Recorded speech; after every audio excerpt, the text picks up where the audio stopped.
होई बर्बादी होई बाकी शादी होई मोर तोरे से।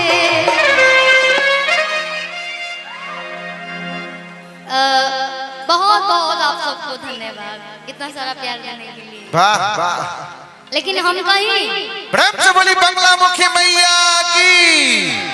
ये माई के आशीर्वाद मिलली गाना खाते। बोले बोले पिता मरावे बेटी क्या बात है कि जो ना में आहो मैया आज से क्यों ना डोले हो कि ताहिर बनवाना कि मैया मोरे अरली हलो बसरवा हो कि ताहिर बनवाना। देखिए गोलू भैया के तबला के जवाब नहीं थे लेकिन बेंजू के जवाब नहीं थे, है ना। और अगर रौरी टीम में के सबसे बड़न चाहता वही तो हुए कि हमारे चाहता है। उनका गाना फेवरेट है सर, उनका दिल वाले गेले राजा बोतल में भर के। बहुत सारा गाना हमारे हिट बा लेकिन वो ना बजाए वहाँ के उहे बजाए जो वहाँ के पसंद है। भक्त कहते नहीं चाची लोग ठीक बानी ना। बहुत देर से आप लोग बैठे बने ऐसे कुछ सखी लोग बहसता कि जो आप लोग हमारे लोकगीत के ज्यादा ढेर सारा प्यार देनी तो आप लोग के प्रेम से सुनने के बाद काहे से आज हमने के भक्ति गावे के बाद तो साथ देवे के पड़े रहो सबके। आज सीतियों ना डोले हो कि ताहिर बनवाना कि मैया मोरे ले हलो कि ताहिर बनवाना।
देखिए एक दिन सुने के मिलन हमरा कि कलाकार लोग जब मंच पे जाते हैं तो जब मुखड़ा खत्म हो जाता म्यूजिक पार्ट आवता तो वो के गावता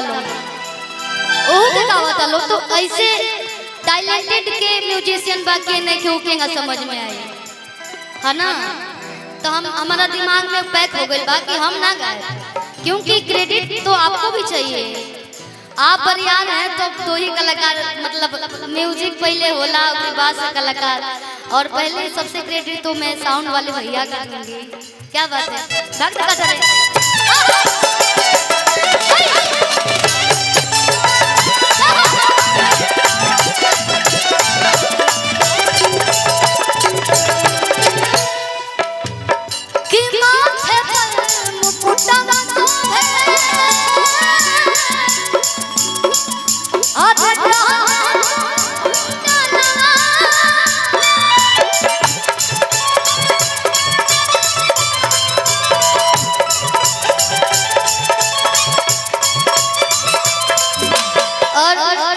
चंदन सिंह सर 4 भाई हैं, हमें लगता है उसमें आप हैं आगे और लोग बैठे हैं और उधर कलाकार के साथ सर बैठे हैं और हमारे चंदन बाबा बोल रहे हैं कि माहौल नहीं बना। काजी माहौल नहीं बना, अच्छा नहीं लगा।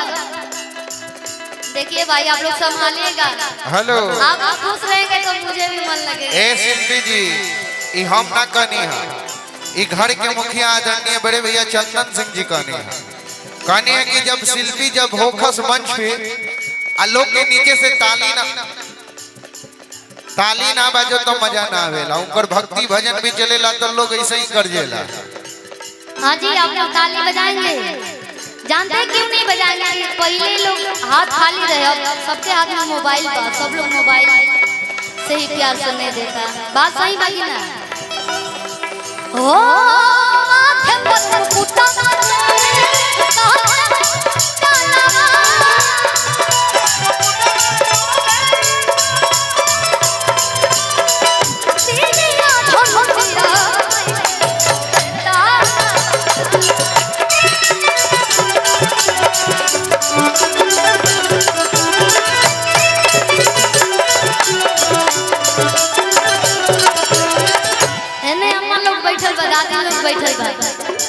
अच्छा लगा तो वो सबके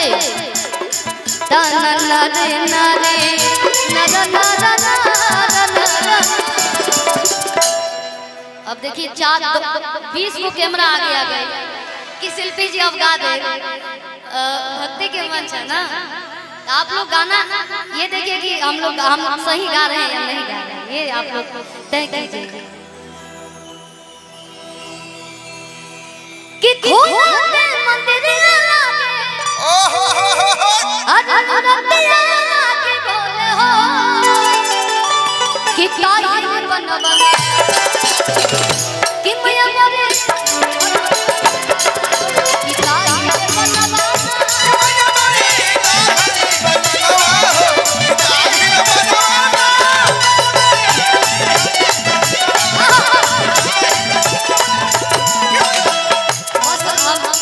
बस ट्यून एगो बता दे तनी सा एने के लोग जुड़ल बा।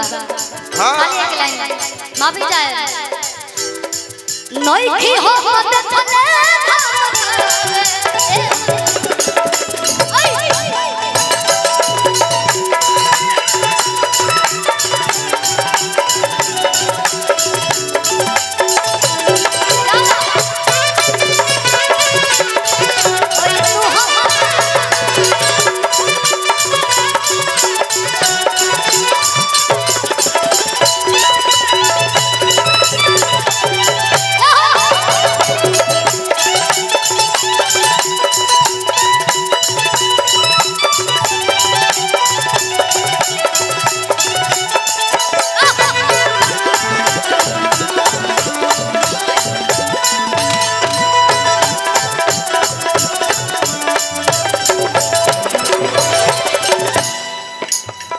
देखले देखिए सबके मजा आवे के चाहिए।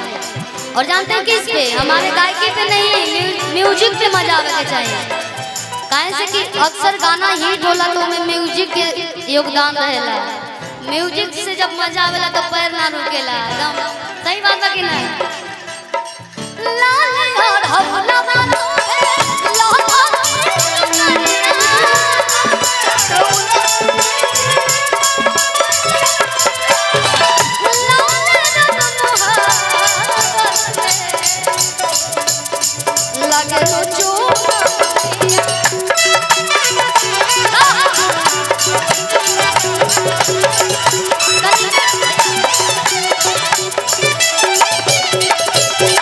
तने पे सब लोग दोनों हाथ उठाई दो।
एगो भजन बाकी पता नहीं किस रूप में नारायण मिल जाएंगे और आप सब अबे झांकी देखनी है।